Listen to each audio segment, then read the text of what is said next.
Class 10 maths NCERT exercise 15.1 question number 22 इस video में discuss करेंगे।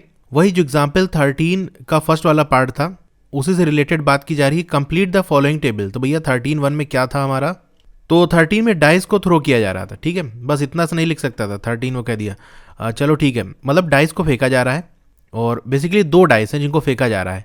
तो इवेंट हमारा ये दिया हुआ है सम ऑन डाइस, यानी दोनों डाइस है, दोनों डाइस पे कुछ ना कुछ नंबर आएगा, तो उनको जो हम जोड़ रहे हैं तो क्या क्या आ रहा है। ठीक है, 2 आएगा, 3 आएगा, 4 इस तरह आ रहा है और वो आने की जो प्रोबेबिलिटी है वो आपको दी है। चलिए इसको थोड़ा सा अच्छे से समझते हैं कि यहाँ पर क्या बात की जा रही है। देखो दो डाइस पे क्या क्या नंबर आ रहे हैं वो हम लिख लेते हैं और उनका सम लिख लेते हैं। तो डाइस नंबर 1 ये हम लिख लेते हैं और ये हमारा डाइस नंबर 2 है। तो दोनों नंबर का सम का जो प्रोबेबिलिटी है वो हमको दी हुई है 2, ये यहाँ 1/36 दी हुई है। अब हम निकालते हैं 3 की। तो सम 3 कैसे आ सकता है, देखो हम डाइस 1 से स्टार्ट करेंगे और सबसे छोटे नंबर से स्टार्ट करेंगे जो यहाँ आ सकता है। तो डाइस 1 में 1 से स्टार्ट करते हैं। 3 आने के लिए डाइस 2 में क्या आना चाहिए, 2 आना चाहिए, तभी इन दोनों को जोड़ेंगे तो हमारा 3 आ जाएगा। और कैसे आ सकता है, अब 1 के अलावा कौन सा नंबर है, 2 हो गया। डाइस 1 में 2 आ जाए और डाइस 2 में हमारा 1 आ जाए तो भी ये 3 हो जाएगा। इसके अलावा और कोई कंडीशन नहीं जहाँ 3 आ जाए। ठीक है, ये हो गया। अब अगला हम चेक करते हैं 4 का। ठीक है, पहले हम टेबल बना लेते हैं फिर कर लेंगे। तो 4 कैसे आ सकता है, देखो डाइस 1 में बिल्कुल स्टार्टिंग से स्टार्ट करेंगे, जो पॉसिबल है ये 1 है, 1 से स्टार्ट करेंगे। डाइस 2 में क्या आएगा, 3 आना चाहिए, तभी इसका टोटल 4 होगा। यहाँ अगर 2 लिए हम तो इधर भी 2 आएगा, तब जाके 4 होगा। इधर अगर 3 हो गया तो 3 प्लस कितना करना है, 1 करेंगे तब जाके 4 आएगा। तो ये 4 ही कंडीशन है जहाँ पर ये हमारा 4 आ सकता है। ठीक है, इसी तरह हमको ऑर्डर में निकालना है 5 से लेकर 12 तक। तो चलिए करते हुए चलते हैं हम नीचे। डाइस 1 में हमारा 1 आएगा तो यहाँ कितना आना चाहिए, 4 आना चाहिए, तभी हम जोड़ेंगे तो इसका 5 आंसर आएगा। अब यहाँ 2 ले लिया हमने तो यहाँ 3 लेंगे, ये 5 हो गया। 3 ले लिया तो हमने यहाँ 2 ले लिया, 4 ले लिया और 1 ले लिया तो हमारा ये आ गया। इसके अलावा और कोई कंडीशन नहीं है, यही इतना है। ठीक है, आगे चलते हैं। 6 का देख लेते हैं। यहाँ 1 आएगा तो यहाँ 5 आना चाहिए। पहले वाले डाइस में 2 आएगा तो दूसरे वाले डाइस में 4 हो जाएगा। 3 होगा तो ये 3 हो जाएगा, 4 होगा तो ये 2 हो जाएगा, 5 होगा तो ये 1 हो जाएगा। ठीक है, अब 7 का निकाल लेते हैं। यहाँ 1 आना चाहिए और यहाँ 6 आना चाहिए। ठीक है, तब जाके 7 होगा। 2 और 5 का हो सकता है, 3 और 4 का हो सकता है, 4 और 3 का होगा, 5 और 2, 6 और 1। ठीक है, ये सारे हैं जिनको हम जोड़ेंगे तो हमारा 7 आ जाएगा। 8 कैसे आएगा, देखो पहली वाली डाइस में अगर 1 आया तो दूसरे में 7 आना चाहिए, तभी जाकर सम 8 होगा। और 6 से ज़्यादा तो कोई नंबर होता ही नहीं है डाइस में। इसका मतलब अब पहले वाले डाइस में 1 आएगा तो काम नहीं बनेगा, कम से कम 2 आना चाहिए। तो इधर 2 आएगा तो इधर 6 आएगा, तब जाके ये 8 होगा। 3 और 5, 4 और 4, 5 और 3, 6 और 2, ये हो गई इतनी कंडीशन। इस तरह से हम 9 का निकाल लेते हैं। 9 कैसे होगा, यहाँ कम से कम हमें 3 लेना पड़ेगा तभी काम बनेगा, क्योंकि 1 और 2 लेने पे दूसरे वाले डाइस में 6 भी ले लेंगे तो भी उनका सम 9 नहीं आएगा। तो यहाँ हम 3 लेंगे और 6 लेंगे तब जाके ये 9 आएगा। इस तरह से 4 और 5 9 आ सकता है, 5 और 4 आ जाएगा, 6 और 3 आ जाएगा। ठीक है, ये हो गई कंडीशन। 10 के लिए 4 और 6 लेना पड़ेगा, 5 और 5 लेना पड़ेगा और 6 और 4 लेना पड़ेगा। ये हो गई 10 का। इस तरह से 11 का हम निकाल लेते हैं। 5 प्लस 6 और 6 प्लस 5, इन्हीं दो कंडीशन में 11 आएगा। ठीक है, तो ये हमारा ऑलमोस्ट ये आ गया कि कितने कितने पेयर्स बनेंगे।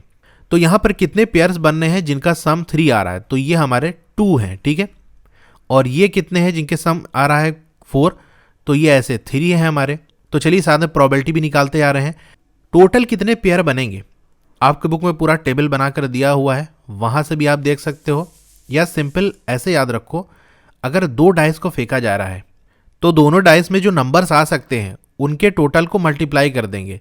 ठीक है, एक डाइस में कोई सा भी 6 नंबर आ सकता है, दूसरे डाइस में भी कोई सा भी 6 आ सकता है, मल्टीप्लाई करेंगे तो हमारा ये 36 आ सकता है, यानी 36 पेयर बन सकते हैं। ये टोटल हो गया। इस तरीके से अगर 3 डाइस फेंका गया है तो 3 बार 6 को मल्टीप्लाई कर देंगे तो वैल्यू आ जाएगी। अच्छा, डाइस की जगह कॉइन का दिया होता, मान लो 2 कॉइन फेंका जा रहा है, वहाँ अगर ऐसा पेयर बनाने का आ जाए तो हम सिंपली मल्टीप्लाई करते हुए चलेंगे। ठीक है, 2 कॉइन है तो 2 का मल्टीप्लाई कर देंगे। 3 कॉइन्स फेंके जा रहे हैं या एक कॉइन को 3 बार फेंका जा रहा है, तो भी हम जितने कॉइन या जितनी बार फेंका जा रहा है या जितने कॉइन फेंके जा रहे हैं उतने हम मल्टीप्लाई कर देंगे। ठीक है, तो टोटल हमारा क्या है 36 आ गया। अब यहाँ कितना है देखो 2, प्रोबेबिलिटी कैसे निकालेंगे, ये 2 हो गया अपॉन 36।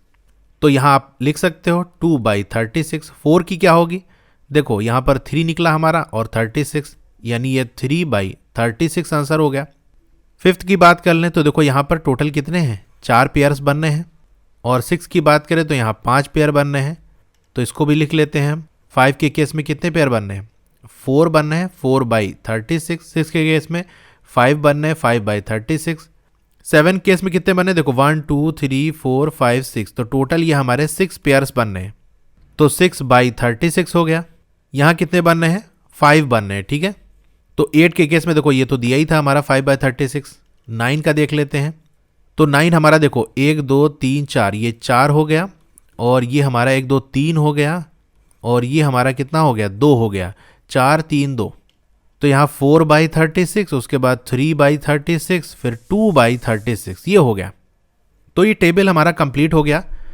तो पहला पार्ट हमारा हो गया। सेकेंड पार्ट में कह रहा है कि एक स्टूडेंट ने ये आर्ग्यू किया कि देयर आर 11 पॉसिबल आउटकम्स, यानी उसका कहने का मतलब ये है कि 11 पॉसिबल आउटकम्स हैं, यानी अगर डाइस हमने 2 डाइस फेंके, उस पर जो नंबर आएंगे उनको हम जोड़ें तो उनका सम या तो 2 आएगा या 3 आएगा या 4 या 5 या 6 या 7 या 8 या 9 या 10 या 11, यही नंबर्स आएंगे। आप खुद सोच लो, कोई से भी 2 नंबर डाइस पे सोच लो, उनको ऐड करो तो देखो यही नंबर्स आएंगे। जैसे मान लो रैंडमली मैं ही सोच लेता हूँ, एक पे मैंने 3 सोच लिया और 5, 3 5 8, तो ये 8 हो गया। इस तरीके से कोई सा भी नंबर आप सोचोगे डाइस पे, उनका सम इन्हीं में से कहीं मिलेगा। ठीक है, तो ये 11 ही पॉसिबल आउटकम है जो आ सकती हैं।